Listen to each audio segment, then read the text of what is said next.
bells of Blackthorn Kingdom began to ring long before the moon turned red. Not the joyful bells of festivals, not the warning bells of war. These were the ancient iron bells buried beneath the cathedral. Bells that had not rung in 100 years. And when the people heard them echo through the cold midnight air, they knew the blood moon had returned. A crimson glow slowly swallowed the night sky above the kingdom, staining the clouds red like fresh blood across black silk.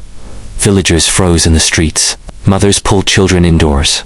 Merchants abandoned their stalls. Even the soldiers standing atop the castle walls looked afraid, because everyone remembered the prophecy. When the crimson moon rises once more, the chosen bride shall awaken either salvation or the end of all kingdoms. Thunder cracked across the heavens, and deep within the crowded lower district of Blackthorn, a girl collapsed to her knees. A scream tore from her throat. Silver light exploded beneath her skin. The crowd around her staggered backward in terror. No. An old woman whispered, "It cannot be." The mark of the blood moon was burning across the girl's chest. She had been chosen, and the kingdom immediately feared her. Her name was Moonveil, and all her life, people had treated her like a curse. She lived alone near the edge of the forest, beyond the city walls, where twisted trees blocked out the sunlight, and strange whispers drifted through the fog after dark. Children called her Witch Girl. Priests refused to bless her. Even strangers avoided looking into her silver eyes for too long, because strange things happened around Seraphine. Candles flickered when she was angry. Animals followed her through the woods. And sometimes, when she dreamed, people died. Now, the entire kingdom watched in horror as the glowing crimson mark spread across her pale skin like living fire. The prophecy. Someone whispered, "She's the blood moon bride." No, she'll destroy us. Panic erupted instantly. People shoved each other trying to flee. Others grabbed stones. Seraphine stumbled backward, terrified, confused. "I don't understand," she whispered. Then the first stone hit her shoulder. Another struck her forehead. Blood ran down her face as screams filled the square. "Monster, kill her before it begins. She'll bring the shadow plague back." Seraphine turned to run, but armored soldiers suddenly stormed through the crowd. Royal guards, black armor, silver cloaks, and at their center rode the most feared man in the kingdom, Crown Prince Draven Morkant. The crowd fell silent immediately. Draven dismounted slowly beneath the crimson moonlight, his dark cloak swaying behind him like smoke.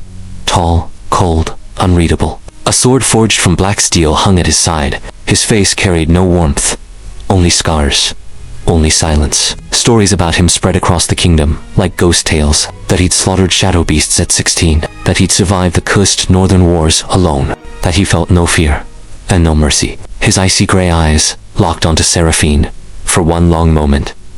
Neither of them moved. The crimson wind howled between them. Then the royal priest stepped forward beside the prince, pale with fear. "She bears the mark," the priest whispered. "Your Highness, she must be sealed immediately." Seraphine's breathing trembled. "I didn't do this." Draven walked toward her slowly. The crowd held its breath. Seraphine expected chains, execution, death. Instead, Draven removed his cloak and wrapped it around her bleeding shoulders. Gasps spread through the square. "The blood moon bride belongs to the crown now," he said coldly. "No one touches her." Rain began pouring from the heavens before they reached the castle. Massive black towers rose against the crimson sky like ancient tombs. Gargoyles watched from the rooftops. Torches flickered along endless stone walls. Blackthorn Castle. Beautiful and terrifying. Seraphine walked through candlelit halls, surrounded by guards, while nobles stared at her with open hatred. Whispers followed her everywhere. "She's cursed. The prophecy has begun. She should be burned alive." But none of them dared challenge Draven. The prince walked ahead without speaking once. And somehow, that silence frightened Seraphine more than the whispers. Finally, enormous doors opened into a chamber lined with ancient tapestries. The king was waiting. King Malgrath Morkant sat upon a throne carved from black stone, his aging face hardened by fear rather than wisdom. Beside him stood priests dressed in crimson robes, and all of them looked at Seraphine like she was already a corpse. The king rose slowly. "So," he said quietly, "the blood moon has chosen." Seraphine swallowed hard. "I don't know why this happened. No one ever does," the king replied. One of the priests stepped forward urgently. "Your Majesty, the prophecy is clear. The bride must be sacrificed before the final eclipse awakens the darkness beneath the kingdom." Seraphine's face went pale. Another priest nodded grimly. "The blood bride either seals the ancient evil, or becomes its vessel." The room fell silent. Then Draven finally spoke. "She remains alive." The king's eyes narrowed.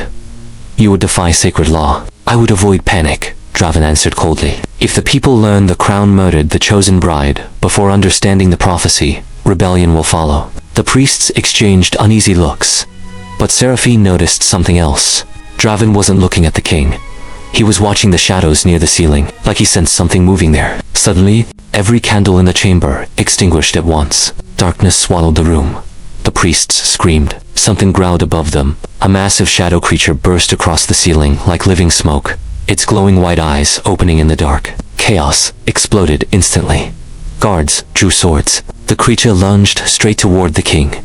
But before anyone could react, Seraphine raised her hand instinctively. Silver light erupted from her body. The creature slammed into an invisible barrier, mid-air, and shrieked violently. Everyone froze. Even Seraphine stared at her own glowing hands in horror. What is happening to me? The shadow beast screeched again, then exploded into black ash. Silence. Absolute silence. The candles reignited slowly, and every person in the throne room now looked terrified of her. Especially the king. Draven stepped closer to Seraphine, carefully. What are you? He whispered. She looked up at him, shaking.